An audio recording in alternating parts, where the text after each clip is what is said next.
yourself. Like you probably know your business and yourself better than I do. So please go ahead, Johnny. Yeah, I'll quickly introduce eBuddy and myself. So eBuddy is a Dutch company based out of Amsterdam, and it has two products actually focused on mobile messaging apps. The first product is eBuddy Chat, and that actually aggregates all the major instant messaging communities into one service. So we aggregate MSN Messenger, Yahoo Messenger, Gtalk, Facebook Messenger, AOL, ICQ, AIM, all these guys into one service, and you have that in one buddy list on your mobile phone.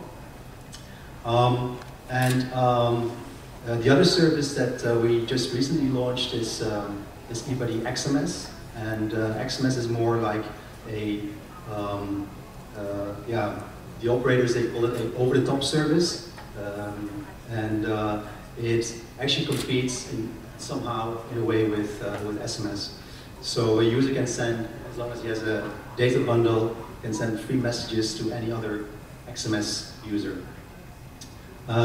So my role is to engage with the operators, discuss with them about promoting an over-the-top service, and see how they can make extra revenue with a service like eBuddy Chat and XMS.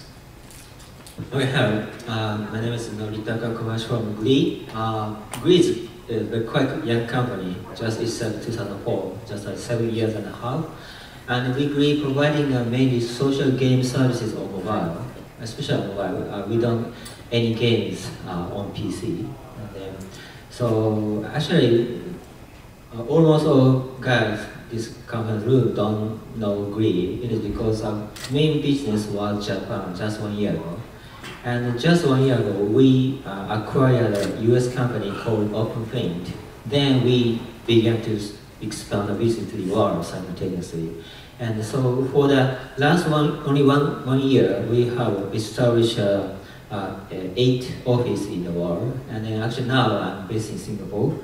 And then as Phil mentioned now, so our company grew rapidly, actually much faster than we thought. And so now, for now, maybe as of June this year, our revenue will be the 2.2 billion USD, and then revenue-wise, maybe like a 1.1 billion or something. And that's why, so this social game industry is quite appeared suddenly in Japan, and then we do believe that the same thing will happen in the other world.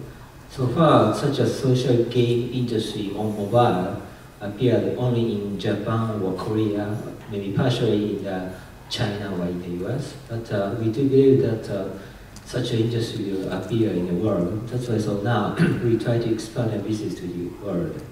And then, so our service is a little bit complicated to understand. That's why I would like to explain our service a little more. So we have a social game platform. It's kind of a portal site plus social network services plus social game services. So simply speaking, maybe almost you guys are using a Facebook, and then maybe you know that Zynga.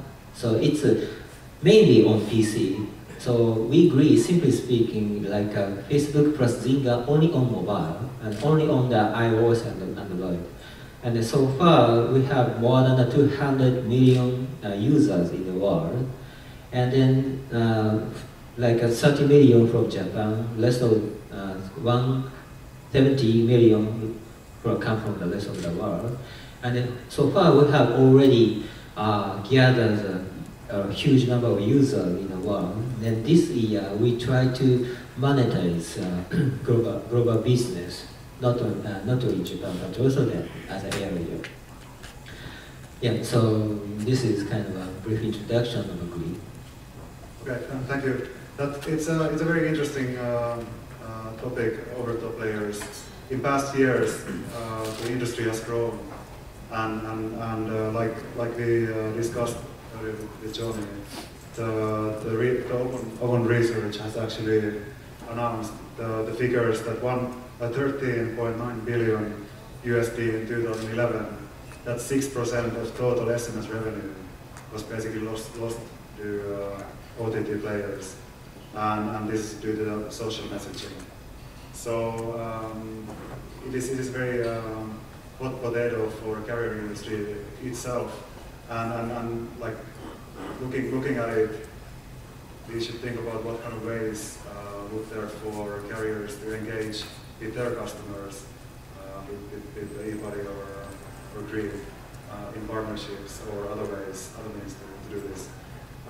What I would like to encourage is that if you have questions, please post it on Twitter. I don't know if any of you use Twitter, but we have actual Twitter hashtag, so I can follow it up. And unless you want to come and forward with the questions, please use Carrier World Asia hashtag, and I will pick up the questions and ask it. And we will have a round of questions last 10 minutes of the panel. So, talking about the key questions, how do you, Johnny, how do you see that carriers can more engage their audience or customers with Yeah, it's a good question. It's of course, what all the carriers right now are asking themselves how to, better engage with their end users and well, how to create revenue from that. Because well, especially in the mobile space, like you said, carriers are losing revenue on their core services, that is voice and messaging. Like you said, Ovum estimated that last year probably $14 billion has been lost by social messaging services like Facebook and like Twitter and like eBuddy.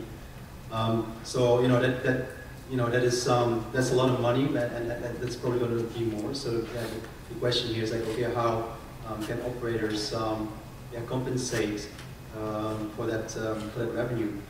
I think the answer is fairly simple in my point of view. But I would like to have the opinion of a carrier on that one. But I think that the carrier should engage with parties like Grid and ourselves, and not trying to be too protective, but work together with these maybe new and creative companies that have sometimes a disruptive business model. Try to work together and see what other means of revenue sources there are, because there are a lot of other revenue potentials with these type of companies. And just to give you an example for eBuddy, what we're right now working on is to integrate this IP messaging together with SMS and create a kind of like unified messaging. And that unified messaging, it's very much similar like iMessage on the iPhone, but then not based on just a phone, but for different platforms. So for Android, iPhone, BlackBerry, Windows Phone 7. And by creating this unified messaging system, there is a new service that you can then sell again to your end user. So that's just one example of how carriers can work together with a over-the-top player. Yeah, thank you. Do you have anything to ask? Yeah, in terms of carrier, setting up alliance with carrier, so this is our core key strategies actually. So we have alliance with KDDI, the #2 carriers in Japan. That is a great trigger for us to expand our business. That happened 5 years ago. We is a very small company, but KDDI has more than 25 million users. And then alliance with them, so we can have a chance to gather the new users through the KDDI subscribers. And then still we have a good relationship with the KDDI. For now, we have a major 3 carriers in Japan, alliance with the carriers in Japan, not only KDDI, but also Docomo and SoftBank. So totally, they have 100 million users. That's why, so we can expect that get a new user from them. So carriers are very good at gathering users. After that, we can handle the activate users, then make them access our services again and again, every night or every midnight actually. And then, so carrier take a role of a promotion, we will take a role of providing games or providing a platform. That's why, so based on these role sharing, we do have a business with the carrier, like a revenue share model. And then that's why, so for now we have already alliance with the SK Telecom in South Korea or AT&T in the US or major China telco. And then actually one of my mission, now I'm based in Singapore, now I'm covering whole Asia other than China and Korea. That's why, so to accelerate our business in Southeast Asia, we need to alliance with the operators. And then once operator aligns with us, operator have a chance to have a revenue share from us. In addition to that, our social game require user to data access. So like HTML5 games. That's why once they play the games, they need to subscribe data plan or unlimited data plan. That's why you or carrier can expect that more high ARPU from our users. That's why, so setting up alliance with the operator and carriers are our core strategies. Sure. So just to continue that, basically the demographics of Cree users, they're quite young, right? They're gamers. They are mobile gamers, like most likely young like girls and boys. In terms of demographic, actually female or male is half and half, roughly speaking.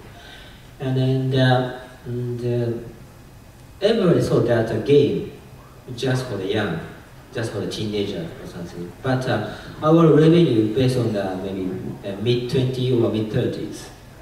Main revenue come from them because teenagers don't afford to purchase virtual items a lot. They play a lot.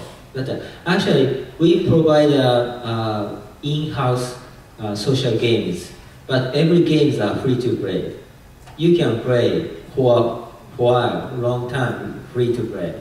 It's enough fun. For teenagers, almost all teenagers just free to play.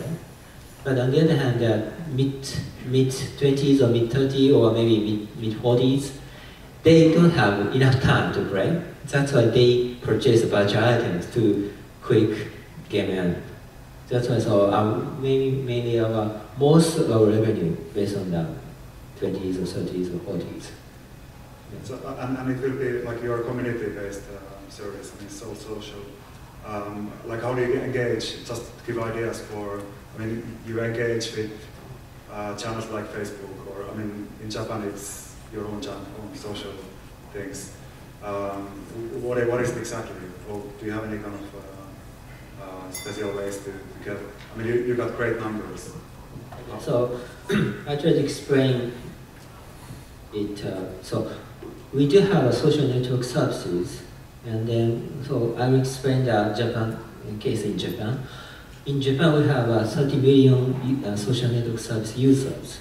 Everybody communicate each other, but it's not like a Facebook. Most of them register their nickname or not real name. And that's why, so we can see user's profile, and then user, what kind of games do they play now? What kind of game score do they have now or something? It's a kind of anonymous names. And then so chatting each other or sharing the game result and inviting games to each other. It is because inviting games, once you can get a friend on your game, now you're playing now, you can get more power to beat strong monster or something. That's why they need to invite friends. And then such a skill will empower our engagement. Sure. So, and Thailand is, of course, I mean, what I see here is very interesting place for gaming. they have lots of game cafes and all these things, and this is not completely directly involved with the carriers, of course, but the audience is there, so they're all pretty engaged. They go to the cafes all day long and play these games, and they're basically waiting there to do something else, use their mobile phones.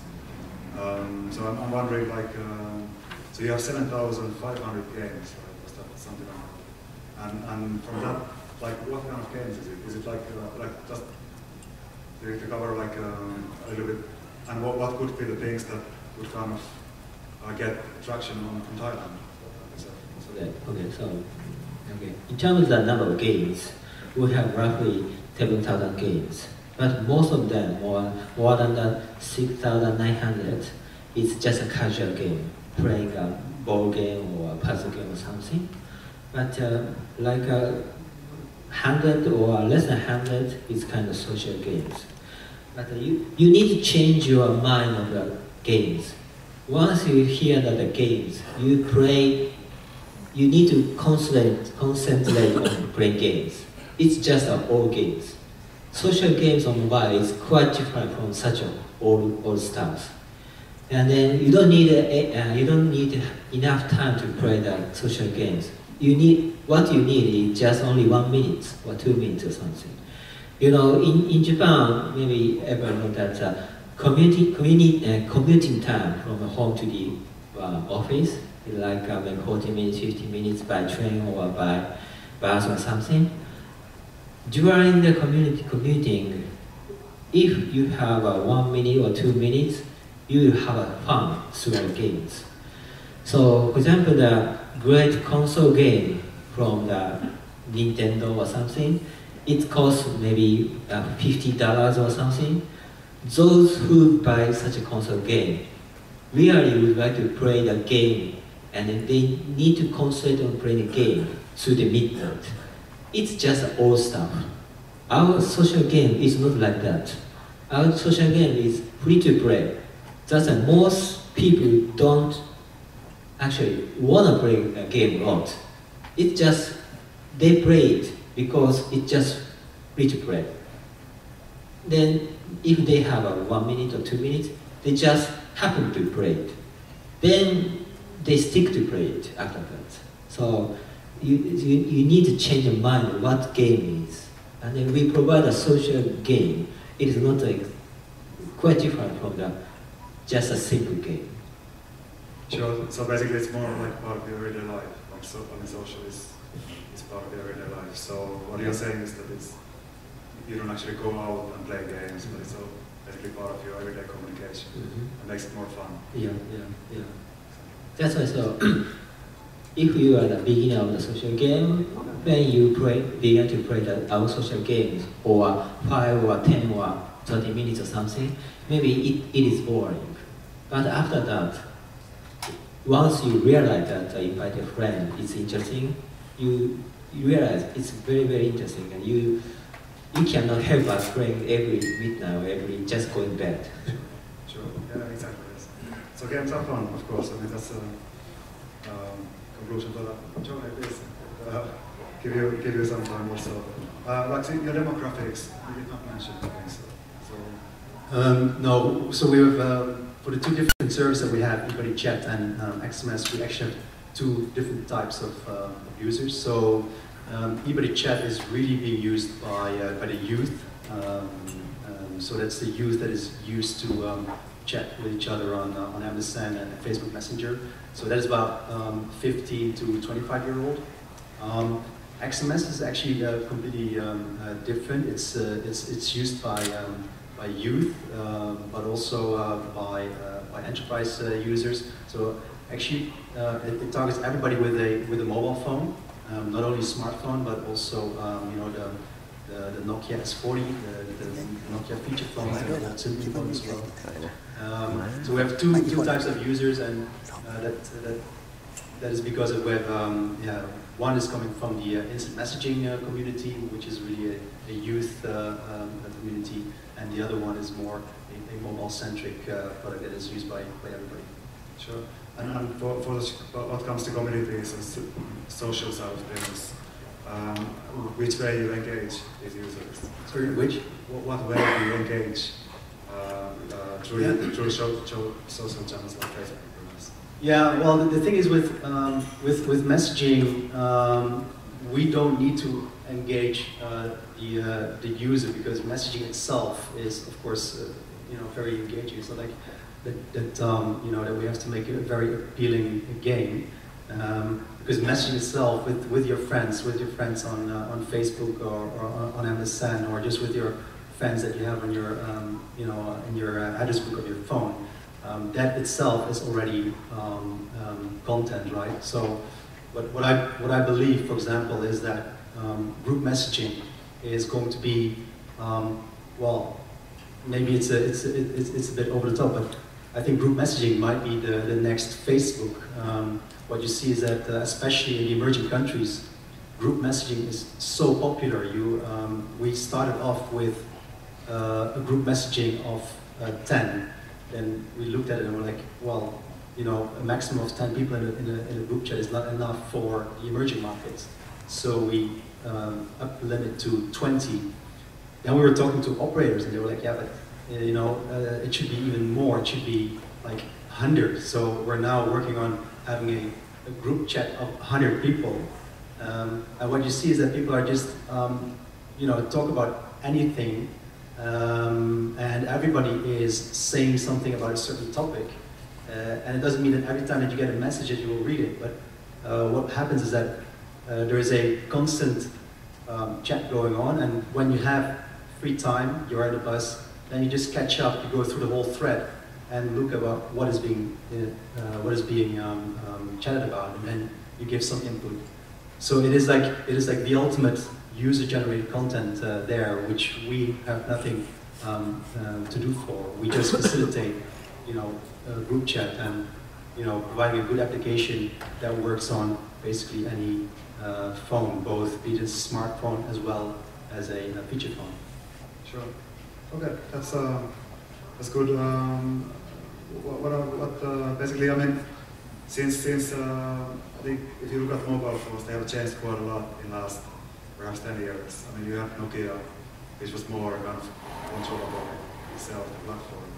And even iPhone is quite closed system itself. But after Android, I think it has become very difficult for carriers to control what the user is actually doing with the phone, because it's an open system. They can do anything. They can install, I don't know, alternative Android perhaps.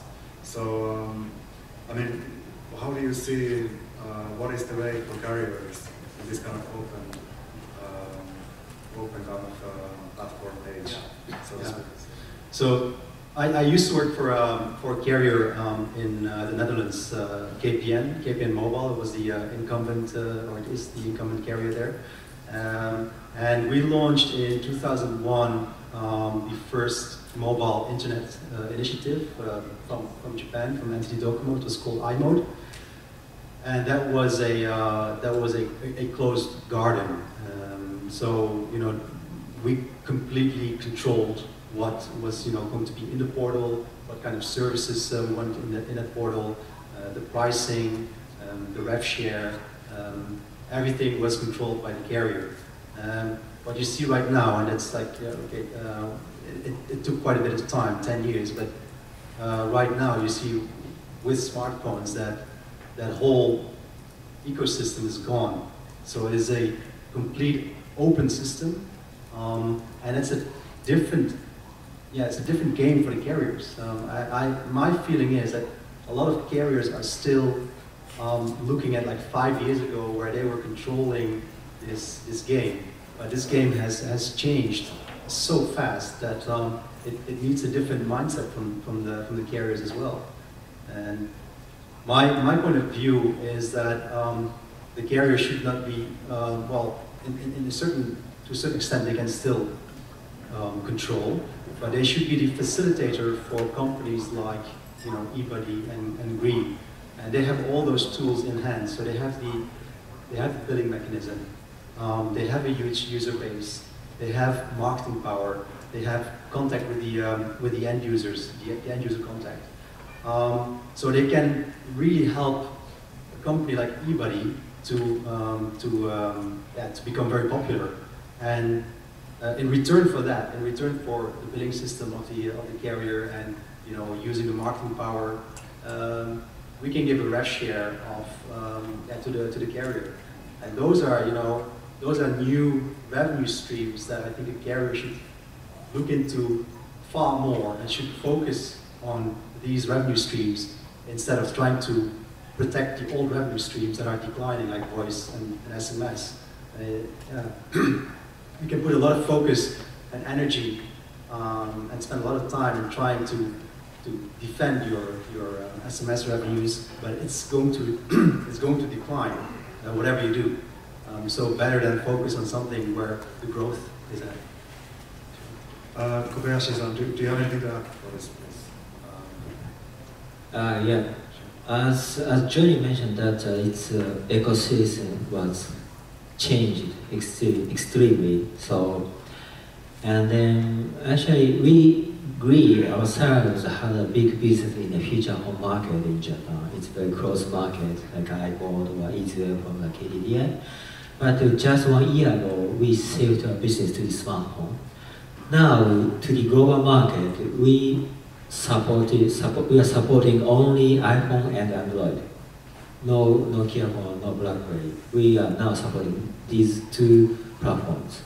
Maybe we are considering to adopt Windows 7 or not, but not yet. Now we are considering these two platforms. And it is because it's easy to spread our platform and the game to the world simultaneously, because for now, Apple has a huge ecosystem by themselves. It's a kind of a better like a closed market maybe, but they have a lot of high ARPU users in each country. That's why we concentrate on them. But we cannot expect to get a lot of users, because Apple's strategy is focusing on the high ARPU users all over the world. That's why we need another platform that is Android. And Android is more flexible than the Apple, and then that's why so carriers have a chance to control the Android phone, to pre-installing several apps or to adopt several billing system on Android. That's why so. And then now a lot of manufacturers release this cheap Android phone, less than $100. That's why we could expect a huge number of users, not only in the US, Japan, but also here in Asia. That's why we could figure out some business on the Android phone with setting up alliance with the carriers.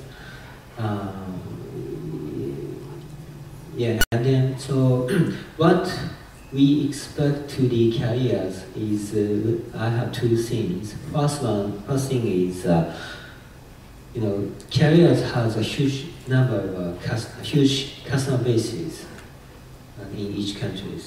I think this is the only players who has such number of users in each country. That's why we could expect a lot of users who could come to our platform. That's why revenue share model. We could do the revenue share model. And in addition, the second one is we would like to expect to carrier to have a strong billing systems.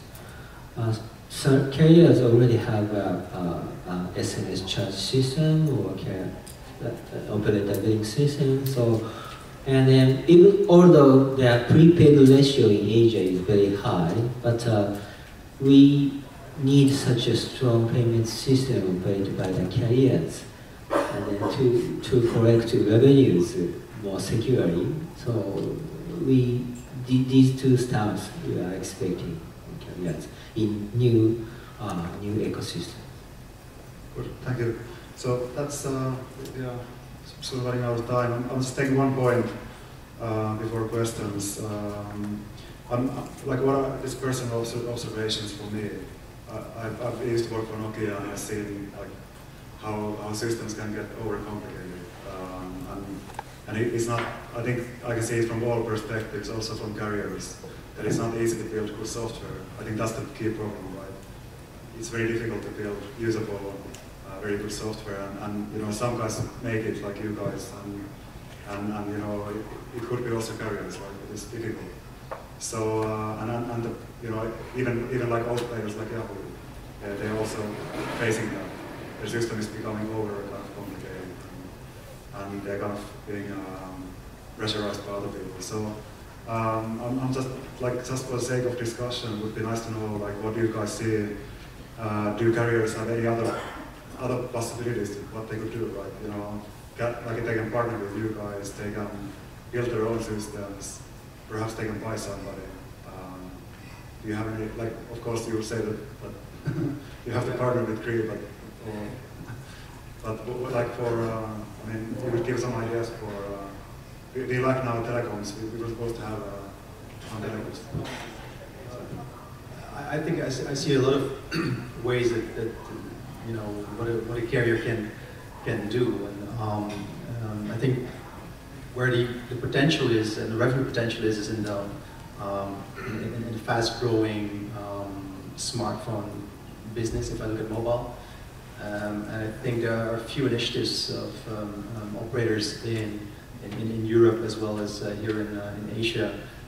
So one of them is, for example, Telefonica, that actually just launched this whole new incumbent service in London. So they are looking at small startups, see where they can invest in startups that they think is, well, you know, strategic for them, can change the business, can give them a leading edge in the future, and by just Telefonica is not then saying, okay, we're going to try to develop it ourselves. No, they let the startups do it and invest in the startups. And I think that's an approach that is very, very wise, because, well, in essence, a carrier stays a carrier, right? That's where a carrier is good at. Yeah, you know, I would say stick with what you're good at, and let the other companies do what they're good at. So that might be developing messaging services or gaming services, and then invest in those companies. So Telefonica is doing that with their whole incumbent project in London that they just launched. Singtel is doing that with Innovate, and I think there are a bunch of other carriers out there that are doing that as well. Nordega, do you have anything to add for this? No. Yeah, so, and also like Singtel, of course, they've been here also with the startup weekend. Actually, I was mentoring. Yeah. So there's things happening with that, and incubation is one way. Historically, evidence says that buying is better than building yourself. So, and I was checking out news. I saw that Singtel actually bought Amobi, the big advertising mobile platform. So, I mean, do we have any you know, things that perhaps somebody could buy? What is the, you have something to? Yeah, the acquiring Amobi by Singtel was a big news for us as well. So, you know, actually, now we are monitoring how many users can get through each promotion options, like a TV commercial, newspaper, or ad network, or banner, or something. And actually, that kind of ad networks is one of the most efficient way to get new users for the platform. That's why, so maybe operators, carriers have a strong, huge customer bases, as well as a strong promotion method to gather on this new ecosystem. Especially one of the promising methods is maybe ad net.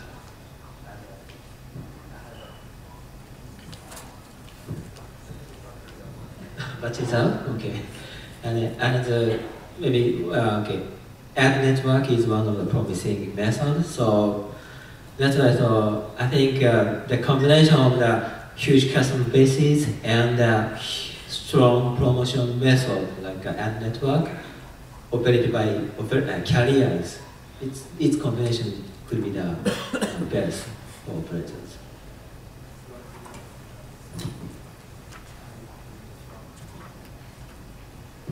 Okay, we have about 7 minutes. Do you have any questions from the floor?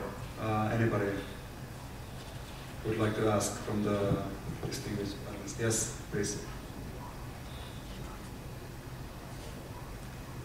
Hi, I have a question for Johnny. Is that have I pronounced your name correct? Okay. Because Johnny mentioned he worked at KPN and then he moved to a startup, eBuddy.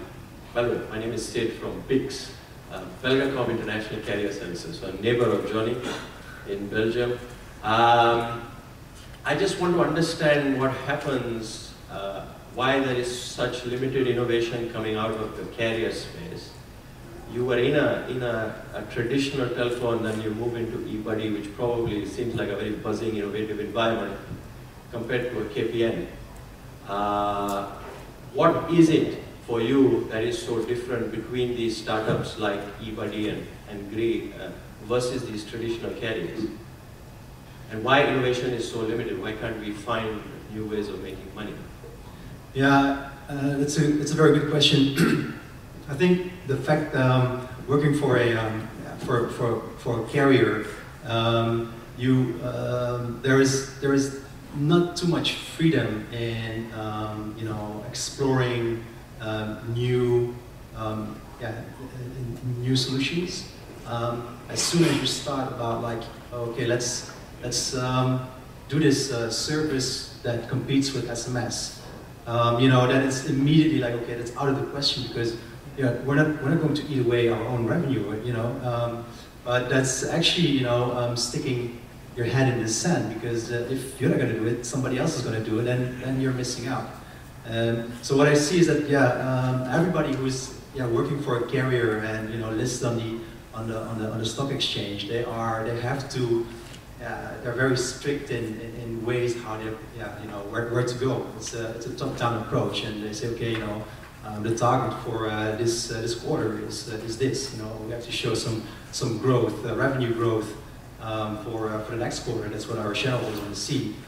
And working at a startup, you don't have that. You can think freely. You can you brainstorm basically the whole day, and you can think about any business model. Nothing is weird or strange. Discuss anything. So that's I think the big difference, and that's why I think that the strategy of carriers investing in startups is so much better than trying to create a own product, because that product will never be the same as a startup can make it. Sure. Did it answer your question? Yeah. Sure. Sure. Did you have anything to add? It's okay. Okay. So I wonder that. It's a good point. Like I used to be also actually in KPN. I used to live in Amsterdam myself, so it's kind of KPN. It's a small world in that way. I think the important point is to make is that if you set up your own incubator, it should be like freely that you can actually flow your ideas, right? Instead of the telecoms company controlling what you build, right? That's a big thing.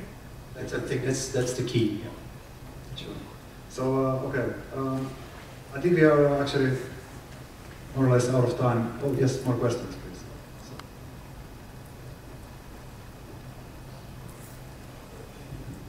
Just a quick question. My name is Laurent Berge. I work for HCast. The question is for Noritake-san. You mentioned you have about 7,000 games or so. You also mentioned these are social games in I heard simple or not complex, if that's all right. So the question is, what's the typical size of this kind of game, and also how long does it take your company to actually come out with a new one? What's the development cycle? You mean typical size means data size? Yeah. Application size? The footprint, yeah. I don't know. So initially they need to download something like maybe 10 megabyte or at least 50 megabytes or something. But basically we require the user to data transmission permanently while they are playing games. So maybe we cannot say the exact size of the game. And in terms of developing new games, how long does it take you? It really depends on the game. So that from the maybe two months or something, or to 9 or 10 months or something. So it really depends on the games. And it's all done in Japan, is it? Well, so far, now our main business in Japan, but actually this coming June or May or June, we will launch our new platform in English and in Japanese, Chinese, and then at least end of this year, we will support major 14 languages like German, French, or any other, maybe including Thai. Yeah, by end of this year. Thank you. Thank you. Does anybody else have a question? We might be able to have one more additional question from the floor. Anybody? Okay, that's for the last round. Do you have anything to add? We can have last note. 1 minute to go. If you would like. Yeah, I'll just hope from going forward from here that yeah, like you said in the beginning, that carriers are going to show some love to the small companies that might be doing something disruptive at the beginning, but can be very important and strategic in the future. I love Asia, so we try to change the world, change the game through the social game platform, and then from the Asia. So shall we have a business together? Thank you. I have actually also one note to make.